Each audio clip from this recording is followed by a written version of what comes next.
supreme art of Pokemon battling is to subdue your enemy without fighting.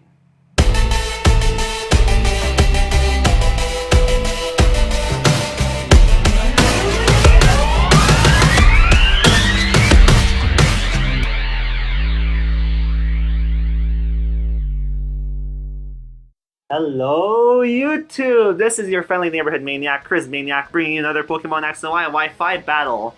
And now this battle is actually really good. It's pretty fast, 20 turns. And this is against a Facebook user, which by the name of SoneMence. And I can tell by her name that she has, her signature Pokemon is a Salamence. And that's pretty cool. But by the looks of her team, it looks like she has an offensive team. And she probably has a default Mandibuzz. So that tells me that her team's pretty offensive and that she doesn't really set up any hazards, but you'll see later on that her Aggron sets up hazards. Anyways, I have my standard defensive team. I like to run defensive teams, and 3 defensive Pokemon, 3 offensive Pokemon. So, out comes Arcanine, and I bring in my Tyranitar because I'm predicting that her Mandibuzz is going to be lead, which taunts my Mamoswine. But, yeah, that's not... she out-predicted me right there. Bringing her Arcanine first, and I know I don't want to take a close combat to the face and lose my Tyranitar early on in the battle, because this Tyranitar could just tear up her team. So this Arcanine is a problem because it has enough coverage to super effectively hit all my Pokemon with its coverage moves. So my plan here is to stall it out by switching in and out because I can do that freely, she has no hazards in the field, and this Arcanine will just lose health to Life Orb Recoil and Sandstorm. And the Sandstorm hits my Gyarados, doesn't really matter to him or her because he has leftovers. And I'm expecting him to go for the Wild Charge here because that's like super effective against my Gyarados, and I'll probably take it on one shot. But yeah, switch out to my Venusaur, and which is -1, and my resist, if her does anything to my Venusaur. So we're both buffed with my Sandstorm, and that is fine because I get the better end of this deal with that Arcanine just losing damage. I mean, losing HP every turn. And then comes my Gyarados again, expecting him to go for the Flare Blitz. And indeed she does! Hits my Gyarados, hardly does anything to Bakanawa, and she just kills the Sandstorm damage off with leftovers. So, she's damaged by Recoil, she's damaged by Life Orb Recoil, and she's damaged by Sandstorm, so it's really racking up. She's below 50% now. And this is looking good for me, because if she stays in, I can Waterfall her because she's at -2. A Wild Charge won't really do much to me. And, yeah, she opts to switch out there. In comes her Mandibuzz. And Mandibuzz is... I don't like them because I've seen some battles in which Mandibuzz just trolls the heck out of Pokemon with their foul play and their taunt and ruse. That thing's indestructible. Even with a super effective move, that thing's hard to take down. I bet Mandibuzz will reach like this generation because it's just so good. I want to make one of those one time, because I love Dark types. Anyways, I hit it twice with Waterfall, and it just does half. She knocks off my leftovers, which sucks, because now my Gyarados can't really heal off her damage with leftovers. She has to go for the rest now, heal. So I switch out there, and I bring in my Tyranitar just to super effectively hit her with a Stone Edge, and it's up Sandstream again, because Sandstream helps out my team a lot. Like, it deals chip damage to my opponent's Pokemon, and it increases our special defense, so that's really good.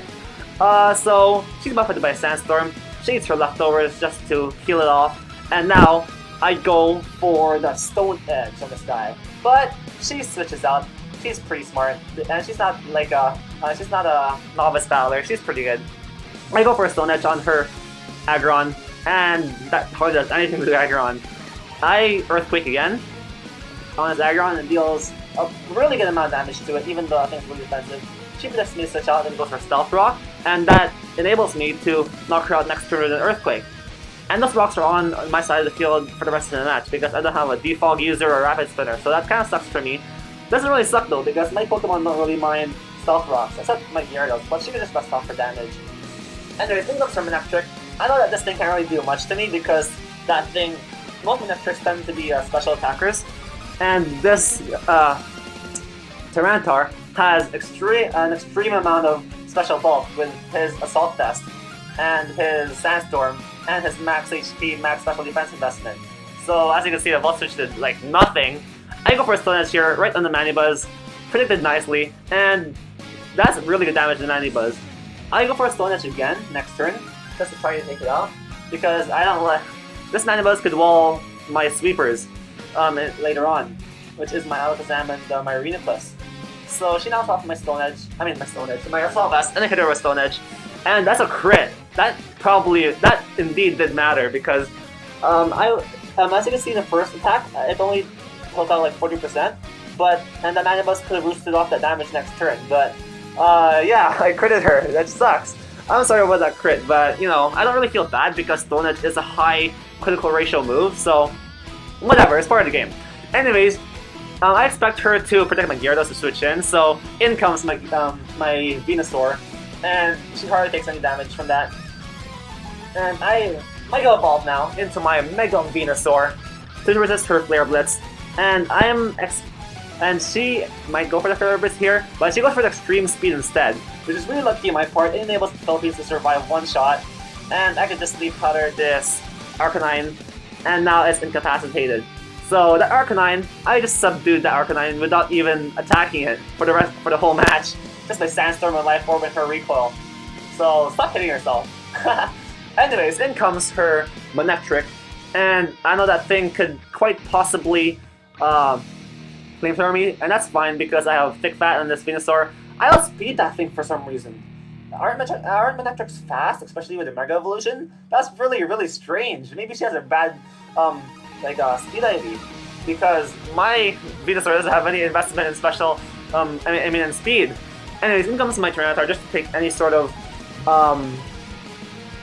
what's it called? Special move. And she goes for a Flamethrower. Oh wait, I did not outspeed her there, she just switched in. Whoops! Silly me. Anyways, I suck out her nutrients with my Leech Seed, and that's really good because my Tyranitar gets recovery even though he has no recovery moves. And Leech Seed really helps along with my team, because my team, it needs some sort of passive recovery because there's lots of walls, and that's a really good way of recovering. So in comes her Arcanine. I missed the first move, which doesn't really matter because Arcanine is asleep, and I could just Stone Edge that thing next turn and take it out.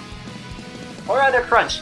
So we're all being Asian right here, eating dogs and stuff, and that's not racist because I'm Asian myself, so anyways, in comes her Nidoqueen, and I'm hoping I take any special attack that she throws at me, but she knocked off my Assault Vest earlier, and with the Assault Vest I could probably live Earth Power, but she just knocks out my Tyranitar right out, and that's fine. I could just bring in my Mamoswine, and expecting her to switch, I go for the Reflect, and that ensures her Salamence won't be able to do much damage to my Pokemon.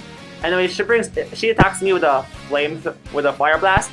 That's really good because this Mamoswine has Thick Fat, and that enables him to survive one attack. And I can outspeed it next turn and knock it right out with an Earthquake. So down goes the Nidoqueen. Hardly doing anything in this match. I believe Nidoking is a better option, but I don't know.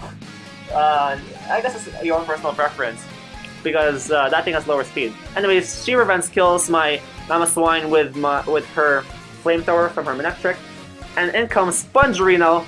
Time to do some work, time to do some sweeping with Trick Room. And Spongerino just sponging up all the hits, and it's time to sponge up the rest of the Pokemon too. Just suck them out of the battle. Anyways, out comes my Reuniclus.